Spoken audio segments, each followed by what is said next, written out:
我每天都要靠喝100斤二锅头续命，就连洗澡也是用老白干浸泡，只因我喝酒就能变强。可我的家族却说我是野生的，明明拥有一件开天门的剑圣血脉，却觉醒成为菜的酿酒师。万年前，天门大开，灵气复苏，异兽降临，肆意残杀我人族，幸得苍天眷顾，人族开启天武时代。今天是你们觉醒天职与天赋的日子，同样也是决定命运的日子。王北辰觉醒职业万剑至尊，觉醒天赋为 X 级的万剑支配，真不愧是王世新一代天骄。下一个，王谢仙。妈妈保佑我！法阵随即开始亮起绚丽的紫色光芒，正当神秘力量即将破体而出之时，法阵却停止了波动。王谢仙，生活类天职酿酒师，天赋觉醒失败。天赋还能觉醒失败？不可能！为什么王氏子弟会觉醒出除剑类天职外的生活类天职？呸！酿酒师真是把咱们王氏的脸都给丢光了。有你这样的兄长，真让我感到恶心。少爷，我们早就说过他是王家的拖油瓶，是拖油瓶。知道为什么特地要把你叫过来吗？回禀爷爷，险些不知。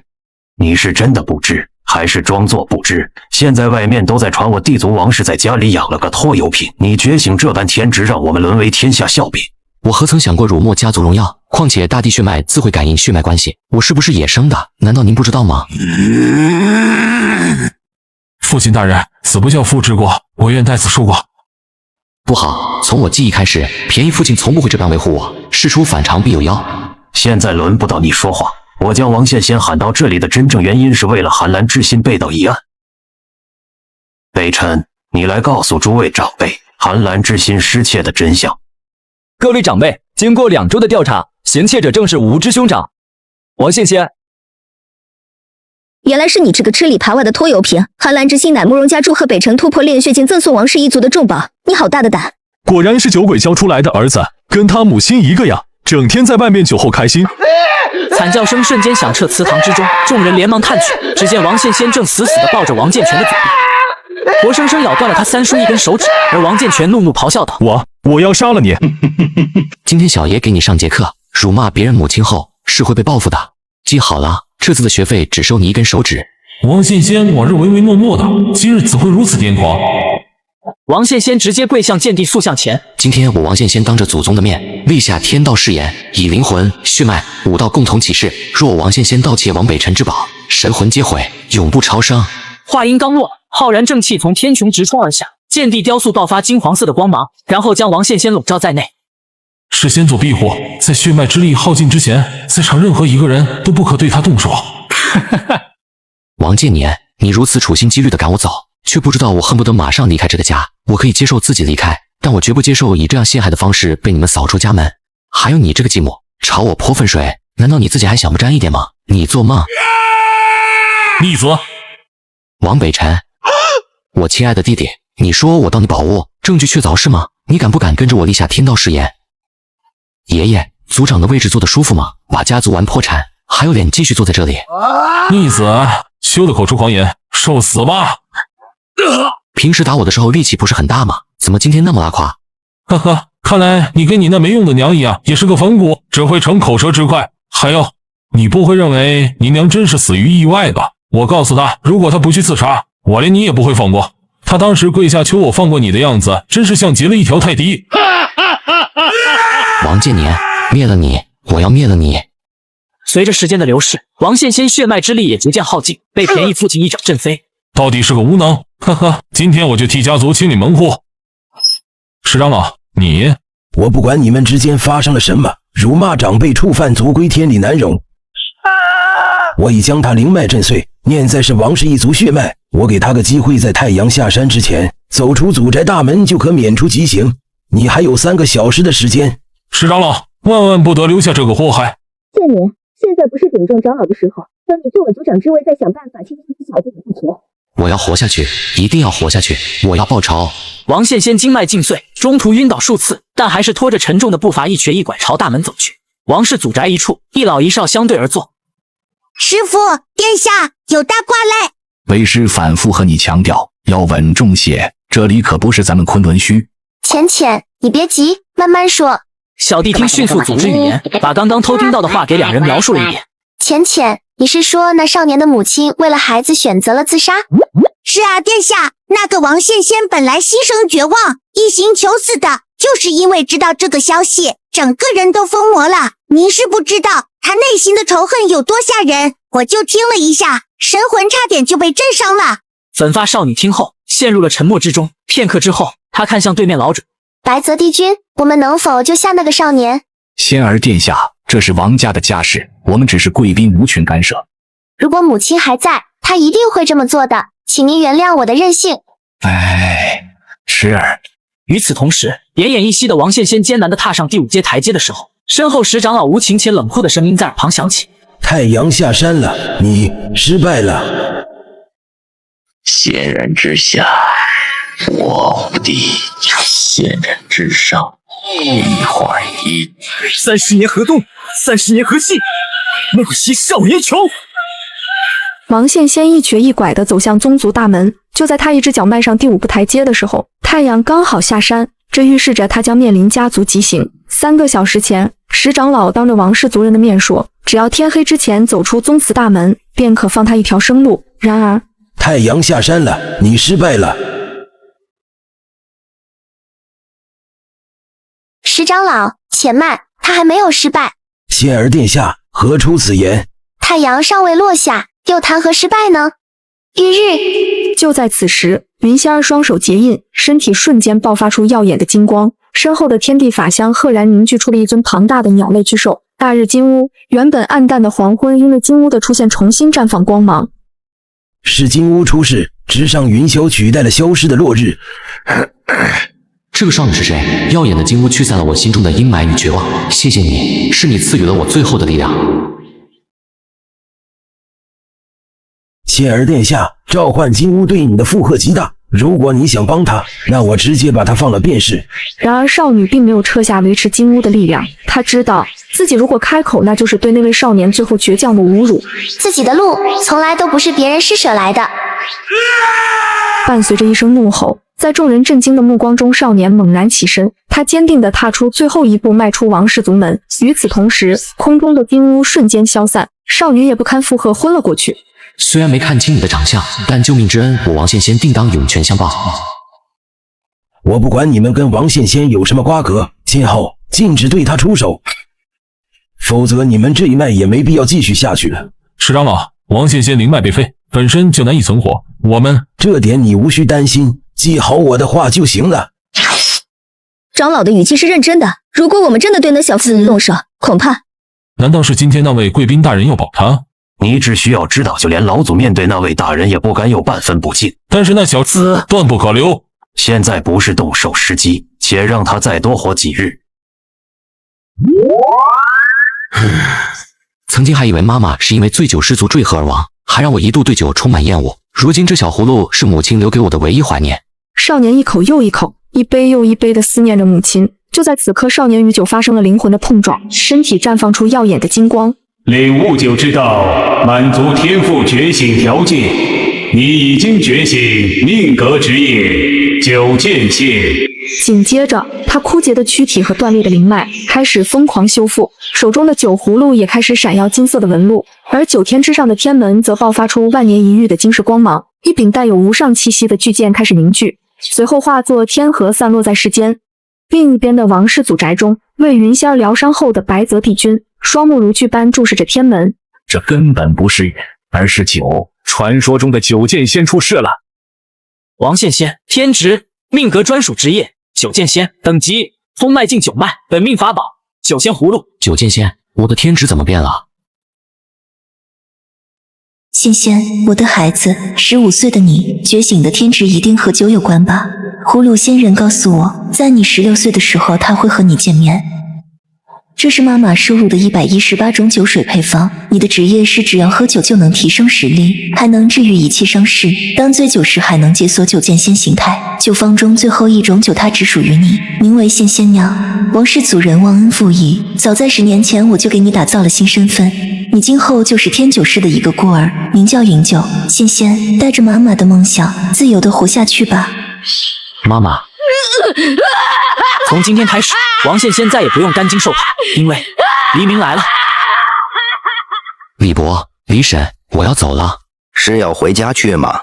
不是，我要离开天剑市，去外地求学。还有这几天可能会有人来咱们店打听我的消息，到时麻烦您帮我把这壶酒和信转交出去。我知道了，少东家，我会把这封信和酒保存好的。天剑王氏祖宅，今天对王氏来说是个十分重要的日子。闭关3000年的太上大长老今日出关，得知当代王氏出了个 X 级天赋的家族成员，对王北辰更是宠爱有加，使得王建年夫妇地位飙升，族内众多掌权者纷纷因此退出族长竞争。三爷，派出去的那些探子把人跟丢了。什么？连个小都跟不住？我养你们有什么用？三爷，是他警惕性实在是太强了。那你们是在哪里跟丢的？是在银海市高铁站跟丢的。银海市？那小子跑到东海地区干什么？谛听，还是听不到他的消息吗？殿下，我现在的实力太弱了，没法很好的使用本命天赋。没事的，听不到那咱们就用眼睛去看。殿下，您的身体还没好，师父又不在，咱们这样出去不安全。功法不认真学，倒是学上老师的谨慎了。放心吧，这里是天剑市，不会有事的。殿下，我们身为客人，要离开主人家的时候，应当通告一声，这样才不会显得失礼。小弟听真懂事。仙儿殿下，您有何吩咐？长老不必客气，只是我与谛听想在这天剑市里游玩片刻。原来如此，仙儿殿下可是需要向导？大长老，我可以当向导。王北辰眼神灼热地看着眼前的云仙儿，只是一眼就被少女超凡的气质给迷住了。谢过太上长老的好意，我有谛听相伴，用不到向导。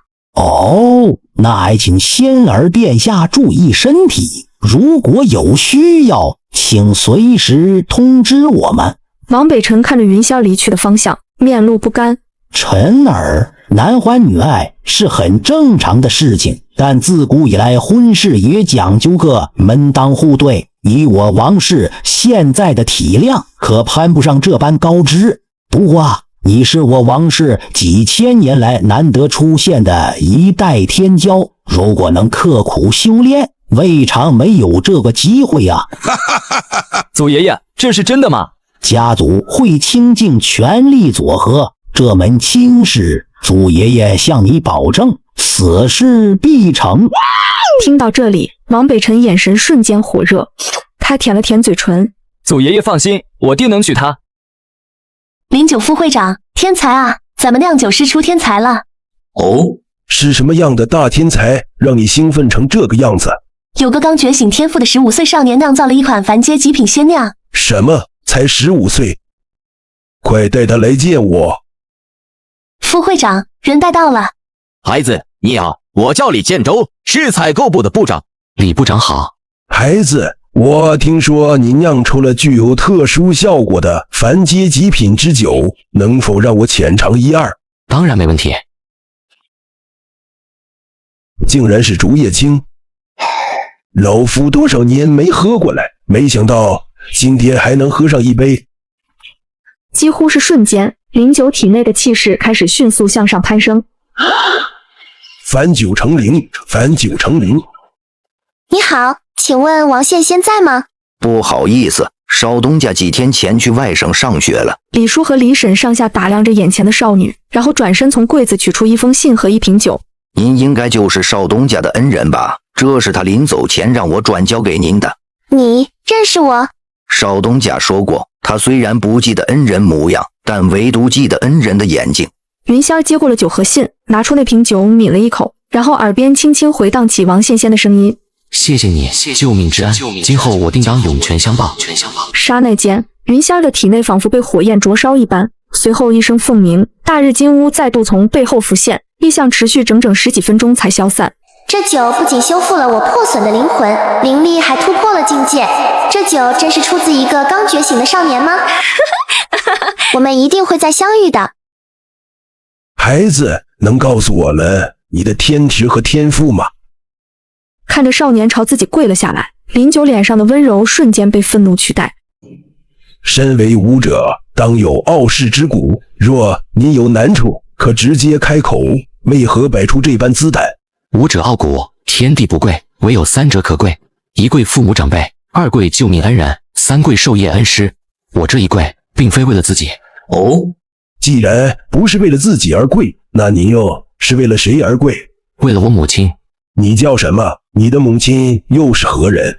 我的母亲姓莫，名满哥，出生于天监墨家，因酿酒天赋出众，15岁时通过特招考试，被林九教授您收为弟子。像，真像啊！莫婉哥之子王羡仙，代母请罪，列徒之子，拜见师爷。说完，林九所有的回忆萦绕在脑海，随即拿起少年酿的竹叶青，直接对着酒壶豪饮。竹叶青是你母亲当时酿的最多的樊酒。当年王氏借墨家诚心站稳跟脚后，第一剑却斩到了墨家身上。遗憾的是，面对两大老牌地族的联姻，林家不愿我去趟这趟浑水，我受到了家族的求借，没能揪出你母亲。你的母亲听闻此事后，写下一封血书，与我断绝师徒关系。但你母亲只求我帮她办一件事情，她求我帮她的孩子获得自由。也就是从那天过后，这世界上多了一个虚构的人，云九，也就是你现在的身份。讲完这一切，林九与王羡仙都陷入了沉默之中。良久之后，老者叹了口气，安慰道：想哭就哭吧，在长辈面前哭不丢人。顷刻间，少年的抽泣声不断在房间内响起，久久无法停息。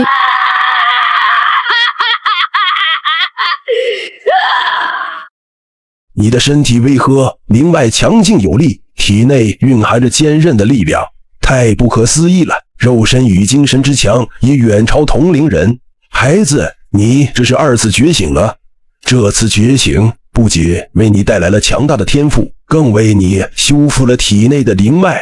林九将手从王羡仙身上移开，但还是掩饰不住内心的震惊，随即又仰天长啸：羡仙，你心中可有仇恨？挫骨扬灰，至死方休。好，所以你是打算让天赋曝光，获得国家的扶持？是的。你选择依靠国家，确实是明确的选择。不过加入国家势力的时候，就必须舍去个人恩怨。可我做梦都在复仇，那师公有什么办法吗？既然国家的路走不通，那就走另外一条路。另外一条路就是地族，你必须要展现出你那惊人的天赋，让他们明白你的成长不可阻挡，才能获得地族的支持。还请师公帮我。建州，你去给他报名征考5考。师父放心，我现在就去办。羡仙啊，明天你就去竹林秘境历练吧。竹林秘境，那里是你母亲最喜欢去的秘境。这里的灵气浓度简直高得离谱。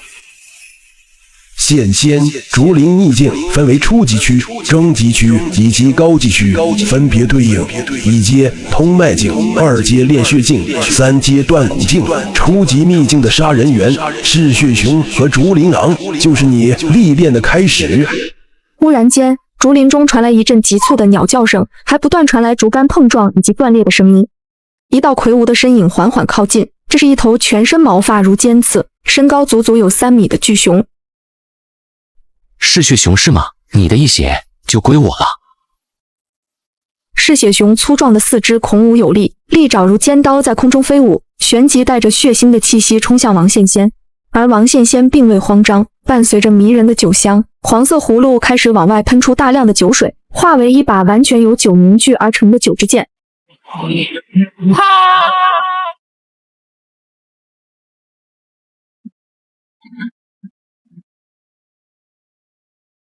太强了！一剑，我只用了1剑就把1阶巅峰的嗜血熊斩杀了。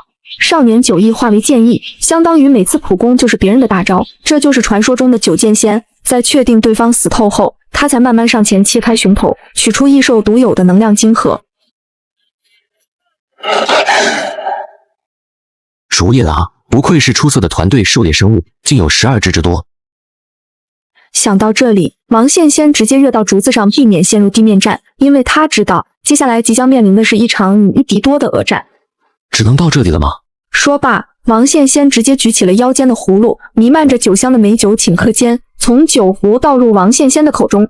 随着咽喉不断做出吞咽的动作，王羡仙体内的气息开始急速攀升。第1阶段结束，第2阶段0酒状态，饮用羡仙酿获得特殊祝福，全属性增强10倍。与此同时，漫天竹叶也开始朝着少年的方向射去，而王羡仙的身影直接消失在空中。短短30秒的时间，王羡仙就解决了所有的竹叶狼。战斗结束后，王羡仙并没有马上打扫战场，而是坐在了地上开始顿悟刚刚的剑法。在取走竹叶狼的晶核后，王羡仙继续向着竹林深处走去。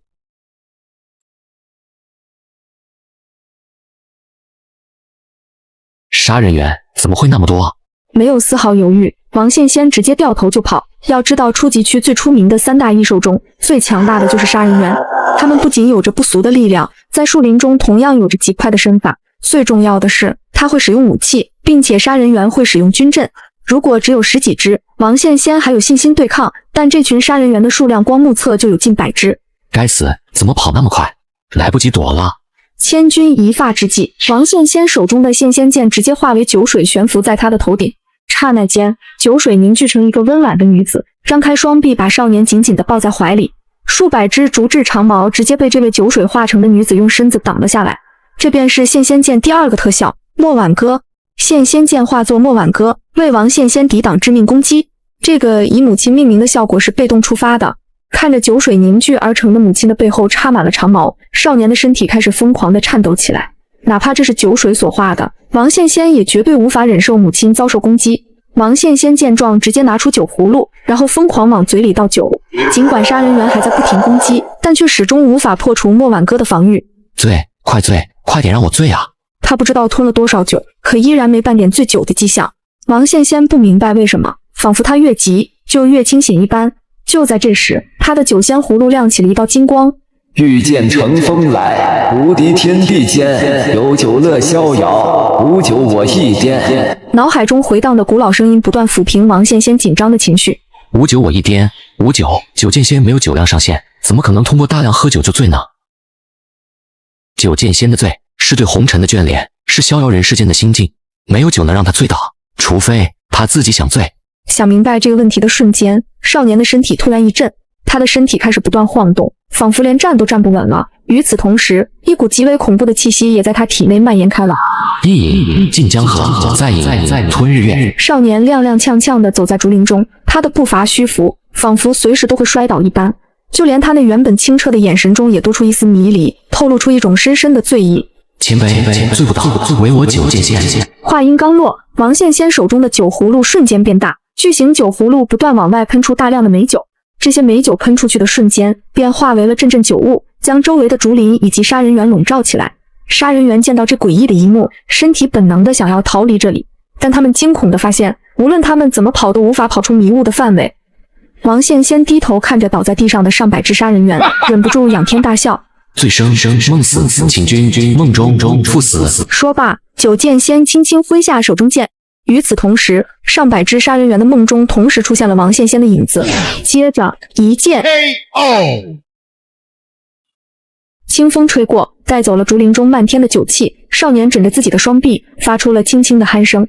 倒在他周围的上百只杀人猿同样保持着睡觉的姿势，只是他们和少年不一样的是，他们的生命伴随着梦境的终结，走到了尽头。安静的竹林中，突然再度升起一阵酒气，王羡仙腰间的酒圣葫芦开始绽放出金色光芒。上万年不见，这贼小子怎么还长得那么俊？咦，睡过去了，还是酒精过敏了？我到底是醉了，怎么会觉得他是酒精过敏？都怪那贼小子，竟敢把我堂堂鸿蒙葫芦当酒壶用，真不把气灵当人看！哼！说着，他猛地踢了王羡仙2脚。这是喝断片了，我居然一觉睡到了晚上，发生了什么？喂，贼小子，眼瞎了是不是？姑奶奶我那么大只，看不见是不是？我是你的气灵。你是葫芦仙人？不要喊我葫芦仙人，我有名字，我叫莹莹，莹菜的莹，莹莹的莹。云英你好，我叫王羡仙。仙有什么好羡慕的？现在是什么年代？距离天门出现过去多少年了？距离天门降临已经过了12000年了。12000年已经这么久了吗？那天庭与一皇之间的战斗，谁赢了？爷爷，我已经突破至炼血中期，就在今天获得了帝都大学的特招名额。不愧是我王氏天骄。祖爷爷，特招名额拿下后，我就可以全力准备高考了。我要挑战老祖，给咱们王氏争光。如果你真的能击败老祖，那将是我们王氏献给老祖的最大礼物。周围族人看王北辰的目光也有些羡慕。以13岁的年龄，当着全国人民的面挑战老祖，无论输赢，王北辰都展现出了自己的天资，那他的名字必将名震华夏。您好，请问是谢先生吗？我是东风特地的派送员，有个快件需要您签收。这就是东风快递吗？不周龙凤镯，龙镯，品质地阶极品，种类世界型储物灵宝，功能双生空间。地阶极品。王羡仙，你的酒很好喝。那天我知晓了你母亲死亡的真相，得知你和王氏长老的赌约后，我跑到了人群里去看你。我的天赋很奇特，不仅能见明人心，感受情绪，而且对周围的一切事物都有极强的洞察力。其实我知道，相比起仇恨和愤怒，真正藏在你心底的是自责。你真正仇恨的是你自己。和我一样，我的身体有很大的缺陷，生来就是短命鬼，这是来自规则的诅咒。任何医术都无法改变我的命运，但是我的妈妈比医术还厉害，她让我活了下来，改变了必死的命运，不过代价就是她自己的生命。我时常在想，像我这样有缺陷的孩子，丢了再生一个不就好了？我始终无法理解父母的选择。母亲去世后，我每天都过得很压抑，每时每刻都在想，如果我早点去死就好了，如果我没出生就好了，如果不是因为我，妈妈就不会死。那天你是这样想的，现在你也是这样想的，甚至未来你依然会这样想。房间里，王羡仙大口喘着粗气，这是他离开天剑室后，情绪首次出现如此强烈的波动，藏在心底的真相被人毫不留情地撕开了伪装。自从他得知母亲去世的真相后，庞大的内疚感每天都在蚕食着他的内心，哪怕他觉醒了无上的天赋，也无法减轻他心中的负罪感。他只要想到母亲为了自己跪在王建年脚下祈求的模样，就心如刀割。纵使自己成功复仇，母亲也不回不来了。他始终觉得杀死母亲的凶手是自己。这个手镯是我闲置的储物灵宝，2个手镯共享一个空间，无论相隔多远都能生效。滴血认主之后就可以生效了。手镯完成认主的瞬间，王羡仙就生出了一种奇异的感觉。他的意识一沉，直接进入了手镯的空间中，然后取出了云霄给他准备的资源。他先是取出了一个透明的小瓶子，瓶子里装着一滴赤金色的鲜血，鲜血中仿佛蕴含着毁天灭地般的能量。快递收到了吗？收到了。这是大日金乌的精血，原本打算用来助你重塑灵脉的，只是没想到你的灵脉因为2次觉醒自行修复了。大日金乌精血除了重塑灵脉，还有很多效果，总之对你来说有益无害便是了。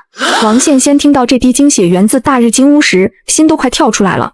大日金乌是妖族之皇，华夏3皇中的妖皇，本体便是大日金乌。殿下，不行，这无论如何我都不能要。我没有要施舍你的意思，如果你觉得别扭，那咱们可以打欠条，你可以把它当成一场投资。你马上就要进入炼血境了，这滴精血对你的帮助远比你想象的大。这不是大日金乌的新头血吗？直接送你了。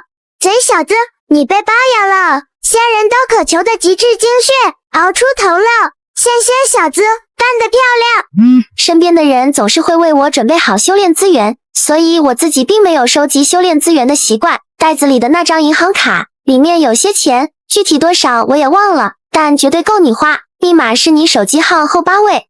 切记，大日金乌的精血一定要在炼血境使用。还有，少年看着云仙事无巨细的叮嘱，脸上不禁泛起一丝苦笑。云仙给自己的东西都是自己极度需要的。殿下，你这样的帮助我不知道自己应该说什么。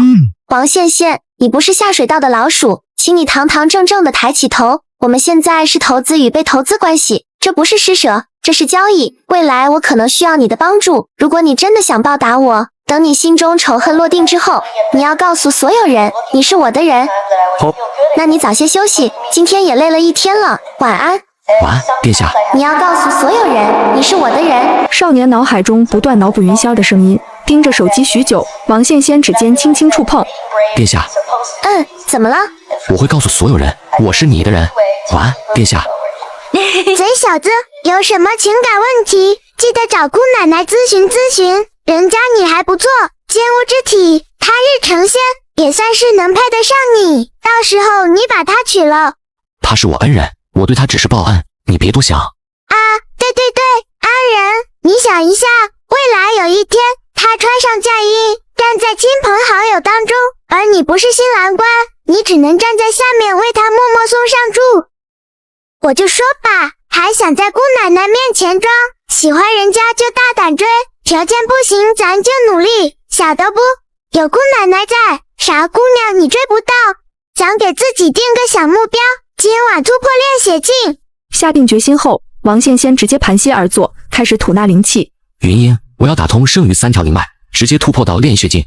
云英双手抱胸，露出睥睨天下的气势。放心，一切有我，你大胆干，出事我帮你兜着。记住，只要有酒，咱们就是无敌的。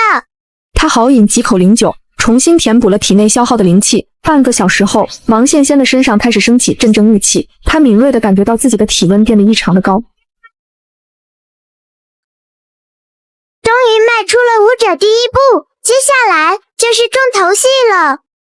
仙仙小子，这颗大日金乌精血是那小姑娘赠予你的大造化，她想让你觉醒金乌血脉。金乌血脉，正如你体内的大地血脉拥有神奇效果般，大日金乌身为天地神兽，它的血脉更是拥有远超地血的力量。正常情况来说，人类无法更换体内血脉，大炼血境是个例外。这个阶段的武者会拥有一次重塑血脉的机会，而重塑血脉的必需品就是妖族精血。然而吸收妖族精血并不会改变身体血脉，你需要得到精血主人的赐福，方能开启血脉重塑。而以这样的方式重塑血脉的人类，我们一般称呼为后天灵族。届时，拥有金乌血脉的你将成为真正的金乌一族，这才是他真正的礼物，一次涅槃重生的机会，一个身份的完全转变，一个没人敢动的免死金牌。这份礼物太贵重了。看着愣在原地的王羡仙，云英并没有打断他的思绪。许久之后，少年终于下定了决心，然后直接将精血吞服下去。服用大日金乌精血，血脉重塑中。血脉重塑是个缓慢的过程，什么时候你结束炼血境，什么时候血脉重塑完成。那刚刚你为什么要说接下来就是重头戏了呢？因为刷啊，接下来就没啥事了，我去睡会。王羡仙，天职酿酒师，命格专属职业九剑仙，天赋金乌天赋，未觉醒，血脉剑地血脉，大日金乌血脉正在觉醒，等级2阶炼血境，燃血期，本命法宝九仙葫芦，云英体魄500，精神500。我的属性竟然直接翻了5倍。压制住内心的激动后，他开始专注巩固自己的境界。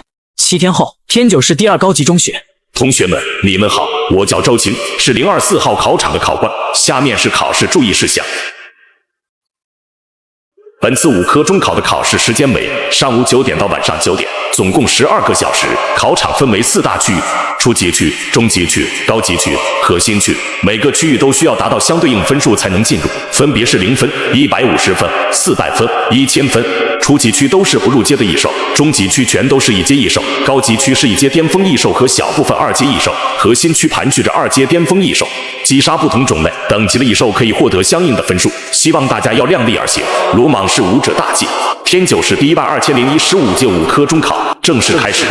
考试秘境模拟的是城市废墟环境，数千名考生进入考场后都开始调整自己的站位，忽然一道身影如箭般冲出了人群，直接冲向城市废墟之中。好小子，这么快的速度，体魄起码上了200，把他资料调出来看看。主考调不出来。周青难以置信地看着监控中的清秀少年，这到底是何方神圣？他当机立断，直接回到自己的监控桌前，利用自己的主考权限调取信息。怎么可能？连我的权限也调不出来？周青满脸震惊地看着电脑屏幕上的清秀少年。云九到底是谁家的？云英，帮我找到他们。3点方向23米，暗影猫。收到消息的王羡仙应用，酒水凭空而出，并在空中凝聚出飞剑，然后向指定目标射。击杀不入阶异兽暗影猫，获得分数8点。才8点分数吗？太低了，必须要赶紧到高级区。不要急，你现在处于炼血境的燃血期，不要被燥火影响心境，努力压制住它。听到云英的话，王羡仙开始冷静下来。咱们继续吧。好。11 11点钟方向18米，2点钟方向30米。击杀不入阶异兽是血鼠，获得分数5点；击杀不入阶异兽疾风犬，获得分数11点。天九灵士，看来林雷那小子今年是鼓足了劲要挑战老祖啊！今年过年的时候，刚好赶上老祖出关，那小子追着老祖，又哭又闹的，把老祖烦得不行。干嘛？还能干嘛？当然是问老祖的弱点在哪里呀！这小子以为知道老祖弱点后就能击败老祖头影了，还扬言要超越老祖，再助林氏荣光。好了，该讨论正事了。这几年天才的喷涌率明显增多，这是个大时代。不谈外面，单说杜氏，今年就出了个 SSS 级天赋的年轻族人，当然最惊人的当属天剑王氏。我想各位族老应该都已经收到消息了吧？族长说的是王氏与慕容氏联姻诞下的王北辰吧 ？X 级的天赋，咱们林家最近的 X 级天赋的族人还是林九叔。这几年王氏的族运实在是太离谱了，几乎每年都有 SSS 级天赋的族人出现。难道剑帝真的踏入皇者境了？我询问过老祖，按照老祖的说法，剑帝还未踏足皇境，但也不远了。新的皇者诞生，势必会带来华夏的新变局。面对即将来临的新时代，我们必须要有所抉择。现在各大家族都已经对王氏有所表态。先前打压王氏较狠的慕容氏，甚至不惜让自家的千金嫁给王建年。35地族已经有20家进行了表态，并割肉示好。一直这么拖着也不是办法。林九叔也因为当初那件事，多少年了，对家族的气还没有消。王氏公开表示，王北辰将挑战剑帝头影，这似乎是他们释放的某种信号。再等几天，我们或许就能知道王氏的葫芦里到底卖的什么药了。林氏族长的话突然停了下来，他看着直播画面右上角排行榜，这个云九是哪家的孩子？